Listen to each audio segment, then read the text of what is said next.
हजरत इब्राहीम अलैहिस्सलाम का ये मनसब था, ये मकाम था कि आप बगैर मेहमान के खाना नहीं खाते थे। वह अत्इमुत तआमा, लोगों को खाना खिलाने वाले बनो।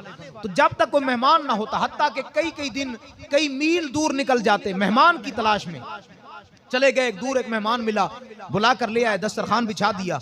और उलमा ने बड़ी वजाहत के साथ लिखा है भाई सारी डिशें जो हैं वो बड़ी कमाल की हैं। आपके दस्तरखान पर 2 डिशें हर वक्त मौजूद होती थी, एक ये बछड़े का गोश्त और दूसरे नंबर पे दाल। होता है ना हमारे यहाँ जब मामला खत्म होने लगे तो बंदा कहता है दाल बना लो, ताकि जो है वो, क्योंकि दाल वो एक मुहावरा भी कहा जाता है, वैसे जो है वो फन के तौर पर दाल कहते हैं लजपाल है जी।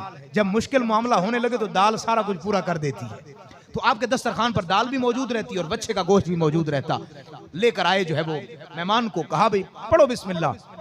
उसे कहा नहीं भाई मैं ये तो नहीं पढ़ूंगा, मैं तो जानता नहीं और रब कौन है, मैं तो मानता नहीं और रब कौन है।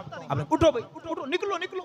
जिस रब के नाम पर मुझे आग में डाला गया, जिन्ना दुखा विच मेरा अल्लाह राजी ते मैं सुख उना तुबारे, जिस रब के नाम पर मैंने आगे बर्दाश्त की, मैंने उम्र के इस हिस्से के अंदर हिजरत बर्दाश्त की, इतने लंबे सफर किए, मुझे शेरों के सामने डाला गया। अरे तू उस रब का नाम नहीं लेगा तो मेरे सामने कैसा बैठेगा, निकल जा मेरी बारगाह से। हजरत इब्राहीम अलैहिस्सलाम ने जब जो है वो गुस्से से निकाला, अब जाहिर सी बात है ये गुस्सा भी अल्लाह की मोहब्बत में था।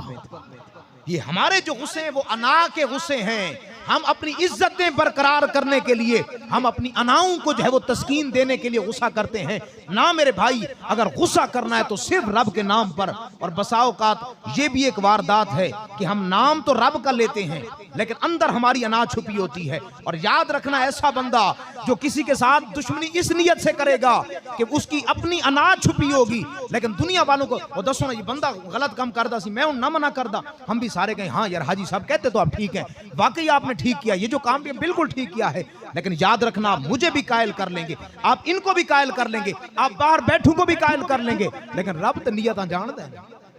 अगर हम अपनी अना की तस्कीन के लिए किसी पर गुस्सा कर रहे हैं और किसी से नफरत कर रहे हैं तो मेरा रब जानता है। जनाब इब्राहीम को जनाब जिब्राइल के जरिए वही हुई, फरमाया जाओ ना मेरे खलील से पूछो उठाया क्यों है, फरमाया कि इसलिए कि तेरा नाम ले लिया। फरमाया जाओ ना मेरे खलील से पूछो, इसने तो 70 साल से मेरा नाम नहीं लिया, मैं तो 70 साल से इसे खिला रहा, 70 साल से इसने नाम नहीं लिया, मैं तो 70 साल से खिला रहा हूँ। जनाब इब्राहीम अलैहिस्सलाम ने जब सुना आंखों से आंसू छलक पड़े, भागे भागे उसको पकड़ा और बैठो दस्तरखान पे खाओ। कहा उस वक्त तक नहीं खाऊंगा जब तक बताओगे नहीं हुआ क्या है। फरमाया जिस रब का नाम तूने नहीं ना लिया उस रब ने बुलाया, जिन्ना दुखा विच मेरा अल्लाह राजी मैं सुख उना तुबारे। और फिर बंदा जो है वो अल्लाह ताला दुश्मन भी कदर करने वाला दे। जब उसने सुना ना तो आंखों से आंसू छलक पड़े, जनाब इब्राहीम के कदमों पे हाथ रखते हैं, फरमाया बिस्मिल्लाह भी पढ़ाओ और कलमा पढ़ा के अपना गुलाम भी बनाओ। इंसान की अंदाज़े तबलीग के अंदर इतना असर होना चाहिए। आज बदकिस्मती ये है, मेरा बात करने का अंदाज ऐसा है कि लोग करीब तो करीब, लोग दूर हो रहे हैं।